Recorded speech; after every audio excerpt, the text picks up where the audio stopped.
Bapak Ibu semuanya, saudara-saudara yang dikasihi oleh Tuhan, dalam konteks kebangkitan Kristus saya akan menyampaikan khotbah pada saat ini dengan judul Hidup di dalam Anugerah. Ayat bacaan akan kita ambilkan di dalam Roma pasal yang ke-6 ayat 23. Sebab upah dosa ialah maut, tetapi karunia Allah ialah hidup yang kekal di dalam Kristus Yesus Tuhan kita. Kasih karunia itu kata lainnya adalah anugerah. Dalam Kamus Besar Bahasa Indonesia, yang disebut sebagai anugerah itu adalah pemberian dari atasan kepada orang bawahannya. Misalnya pada waktu peringatan Hari Kemerdekaan negara kita, presiden biasanya memberikan anugerah bintang kehormatan kepada orang-orang yang telah dianggap sebagai yang berjasa di bidangnya dalam pengabdian mereka. Jadi seperti itu dalam pengertian secara umum, tetapi di dalam Alkitab, saudara-saudara, yang disebut sebagai anugerah atau kasih karunia itu adalah pemberian yang tidak memandang jasa. Anugerah diterima oleh seseorang bukan karena dia berjasa. Anugerah diberikan kepada seseorang bukan karena dia dituntut sesuatu hal.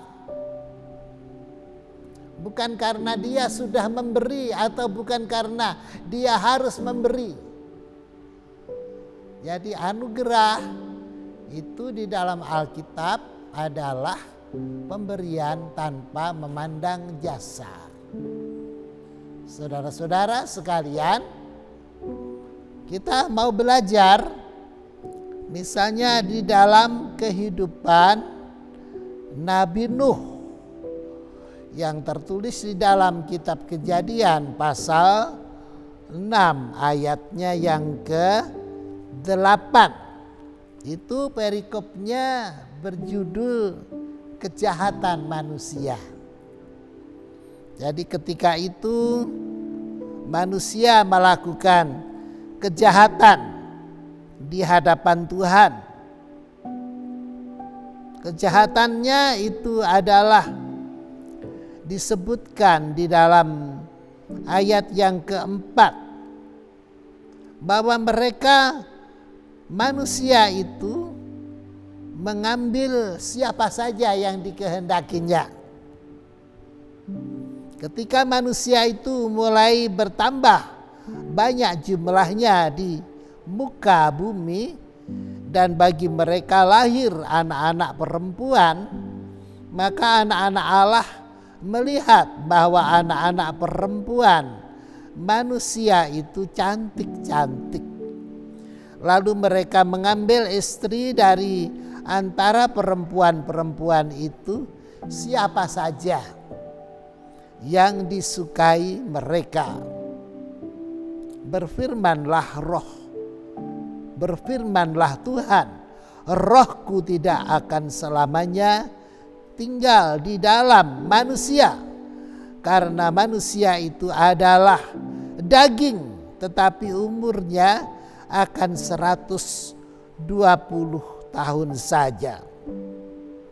Ayat yang ke-6, maka menyesallah Tuhan bahwa ia telah menjadikan manusia di bumi dan hal itu memilukan hatinya. Berfirmanlah Tuhan, aku akan menghapuskan manusia yang telah kuciptakan itu dari muka bumi, baik manusia maupun hewan dan binatang-binatang melata dan burung-burung di udara, sebab aku menyesal bahwa aku telah menjadikan mereka. Perhatikan ayat yang ke-8. Tetapi Nuh mendapat kasih karunia di mata Tuhan. Jadi saudara-saudara, manusia yang hidup pada waktu itu, asumsi saya adalah siapa saja. Jadi termasuk Nuh juga adalah manusia. Sementara manusia diancam penghukuman oleh Allah untuk dihapuskan dari atas muka bumi ini. Sementara itu juga Allah memberikan kasih karunia kepada Nuh. Tetapi Nuh mendapat karunia di mata Tuhan. Nah, saudara-saudara, itu adalah salah satu contoh ya. Hidup di dalam anugerah Allah, hidup di dalam kasih karunia Allah. Contohnya adalah seperti Nabi Nuh ini. Dia mendapat kasih karunia, artinya dia tidak ikut dihapuskan bersama-sama dengan umat manusia yang ada di atas muka bumi. Juga sekeluarganya yang jumlahnya 8 orang saja itu. Juga binatang-binatang sepasang yang halal dan yang haram yang dimasukkan ke dalam bahtera Nabi Nuh. Semuanya tidak ikut dihapuskan dari permukaan bumi ini. Nah saudara-saudara, jadi Nuh mendapatkan kesempatan untuk hidup di dalam anugerah Allah. Apakah Nuh itu memiliki kelebihan tertentu dibanding dengan orang lain? Nah, di sini tidak disebutkan, saudara-saudara. Tidak disebutkan apa jasanya Nuh. Tanpa mengecilkan Nabi Nuh, saya katakan memang di sini tidak disebutkan kelebihan-kelebihan tertentu yang ditunjukkan oleh Nuh. Tetapi yang ditunjukkan di sini adalah bahwa Allah memberikan kasih karunia kepada Nabi Nuh. Nah itulah saudara-saudara. Jadi kita sekarang juga coba kita pikirkan. Pantaskah kita kira-kira mendapatkan sesuatu yang baik saudara-saudara dari Allah? Saya kagum sekali ketika ada ketua kaum muda kami di gereja Raja Wali, salah satu dari putra putrinya seorang dia berprestasi sekali dan kemudian saya katakan kepada Bapak ketua kaum muda ini, waduh dia berprestasi sekali ya Om ya. Beliau katakan, enggak Rohmanmu, itu semuanya hanya karena anugerah Allah. Saudara-saudara, mulai saat itu saya belajar, saudara-saudara, apa itu makna daripada anugerah Allah. Dan belajar tentang kerendahan hati dari seorang bapak yang dipakai oleh Allah di dalam pekerjaan Tuhan. Bapak, Ibu, dan saudara-saudara sekalian, pada abad ke-16 pernah dunia kekristenan itu dikagetkan dengan kemunculan seorang anak Tuhan yang dipakai oleh Allah bernama Martin Luther. Ketika itu di dunia belum ada yang namanya gereja Katolik, gereja Protestan, gereja Pantekosta, gereja-gereja lain, karismatika dan sebagainya belum ada. Yang ada ya hanya gereja gitu saja. Gereja Tuhan, saudara-saudara. Jadi seorang laki-laki bernama Martin Luther itu sempat menggoncangkan dunia kekristenan. Beliau adalah seorang berkebangsaan Jerman. Dia adalah seorang putra dari petani, peternak di sebuah desa, dan ayahnya ketika melihat kecerdasan putranya ini bercita-cita agar anaknya di kemudian hari menjadi seorang pengacara. Itu sebabnya dia disekolahkan, dia dikuliahkan di berbagai perguruan tinggi dan memang dia berprestasi. Tetapi di kemudian hari dia sempat mengecewakan hati ayahnya karena dia memilih bercita-cita menjadi seorang biarawan. Jadi dia memasuki sekolah teologi, saudara-saudara. Jadi tidak sejalan dengan cita-cita ayahnya.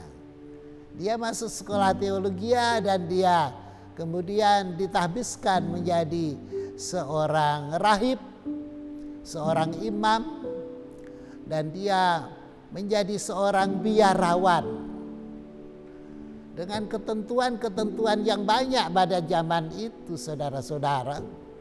Dan dia mengalami suatu usaha kesendirian bersama dengan Tuhan. Lantas dari pembacaan Alkitab, dia menyadur Alkitab dari bahasa aslinya Septuaginta, atau dari bahasa Ibrani, bahasa Yunani, saudara-saudara, ke dalam bahasa Jerman, yang walaupun dia mendapatkan banyak tantangan tetapi dia berhasil melakukannya. Saudara-saudara, dia mendapatkan kebenaran dari dalam firman Allah yang dia sarikan dengan 3 ungkapan, yaitu sola fide, sola gratia, dan sola scriptura. Artinya adalah sola fide itu adalah hanya oleh iman. Yang kedua, sola gratia itu adalah hanya oleh anugerah. Dan yang ketiga, sola scriptura itu artinya adalah hanya oleh firman Allah. Nah, saudara-saudara, ini sangat mengagetkan dunia kekristenan pada waktu itu. Dan ternyata dia mengalami banyak ancaman. Tetapi selain banyak ancaman, ternyata banyak pengikut, saudara-saudara. Karena dia mengajarkan hanya oleh iman, hanya oleh anugerah, hanya oleh firman Allah. Coba saudara pikirkan di permukaan pikiran kita saja, saudara. Bukankah ungkapan itu sangat baik, saudara-saudara? Ungkapan itu alkitabiah sekali, saudara. Jadi kita tidak bisa mengandalkan diri sendiri, kehebatan dan kelebihan kita. Karena apa yang kita miliki itu hanya oleh iman kepada Tuhan. hanya oleh anugerah Allah. Hanya karena firman Allah yang tertulis di dalam Alkitab. Jadi ajarannya yang baru ini, yang dianggap baru, tetapi sebenarnya sudah tertulis di dalam kitab suci, saudara-saudara. Tetapi tidak muncul ke permukaan pada zaman itu, saudara-saudara. Ajaran tersebut diikuti oleh banyak orang dan muncullah gereja Protestan. Jadi Martin Luther adalah pembaharu gereja. Dia adalah tokoh reformasi gereja.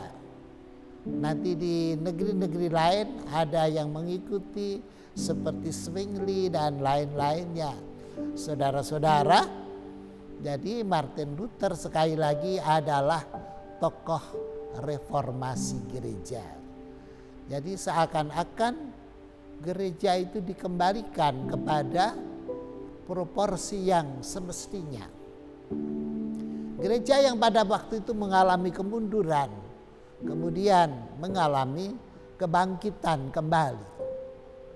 Sementara yang tidak mengikuti Martin Luther, mereka kemudian disebut sebagai agama Katolik. Katolik itu sendiri artinya adalah umum. Jadi umum itu menyeluruh, saudara-saudara.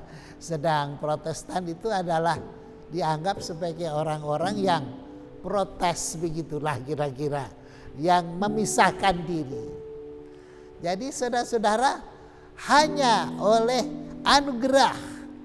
Jadi Martin Luther hidup di dalam anugerah Allah. Pengikut-pengikutnya juga hidup di dalam anugerah Allah. Jadi ini adalah sesuatu yang baik sekali, yang sampai sekarang terus berkembang, saudara-saudara. Kekristenan terus berkembang. Anugerah Allah terus berlimpah-limpah dan bertambah-tambah. Gereja Tuhan di hadapan Allah hanya satu. Gereja Tuhan yang dikasihi, saudara-saudara. Umat Katolik dan umat Protestan kita sama, saudara-saudara. Kita satu di dalam Tuhan.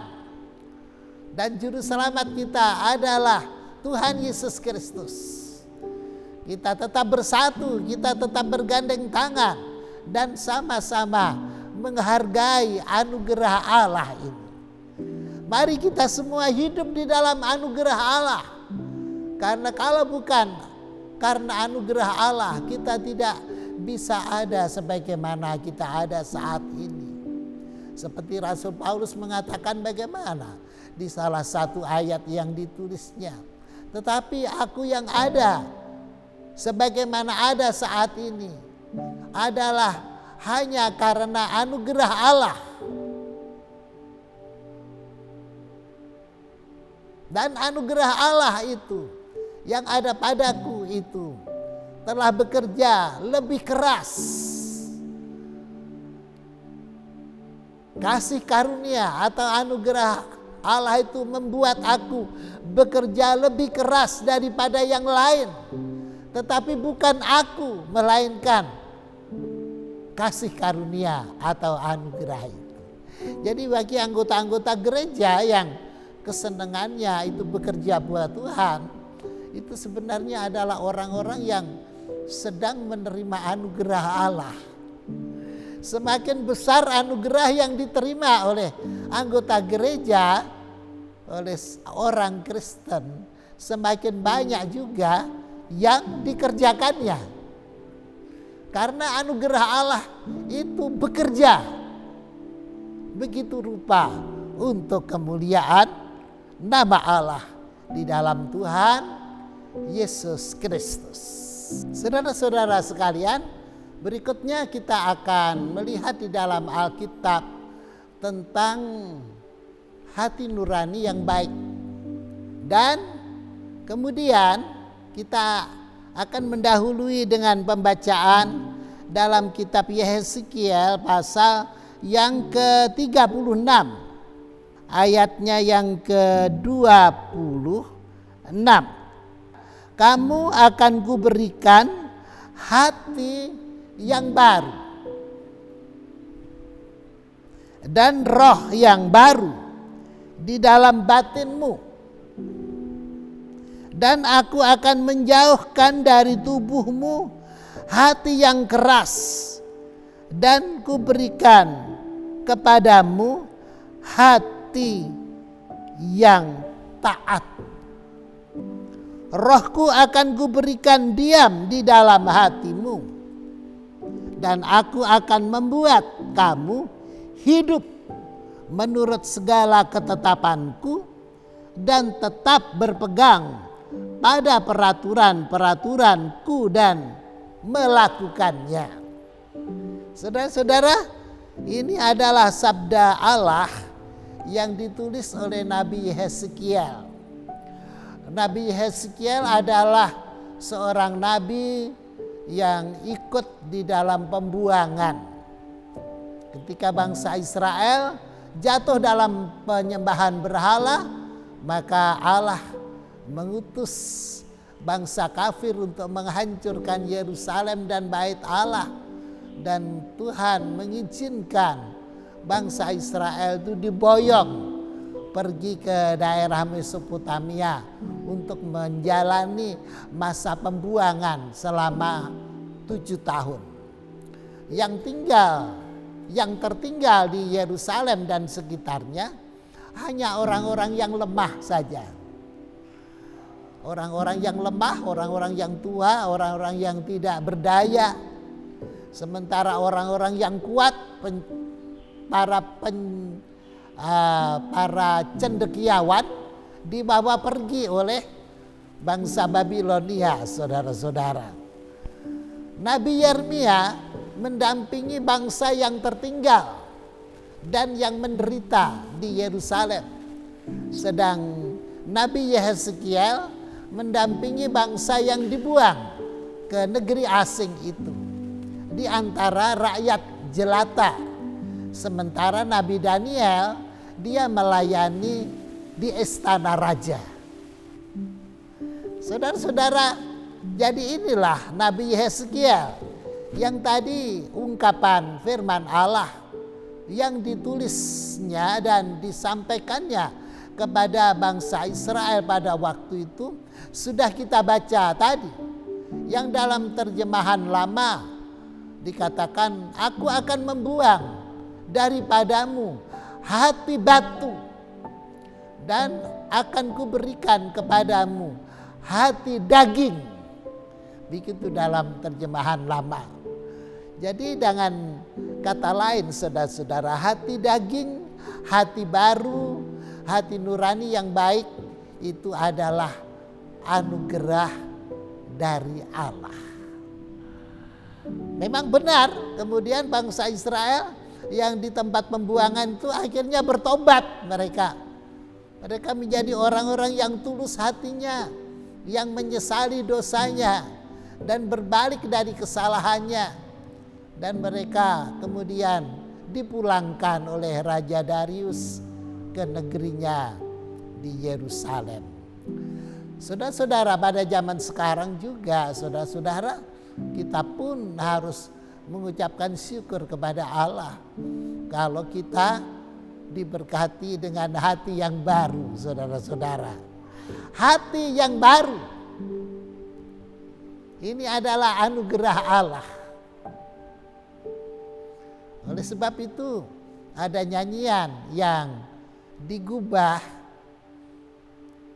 oleh komponis dengan menyitir ayat yang ditulis oleh Raja Daud. Beriku hati baru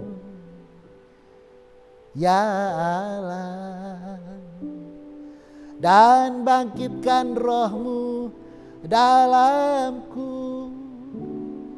Saudara-saudara, jadi minta agar Allah memberi atau menganugerahkan hati yang baru kepada Daud.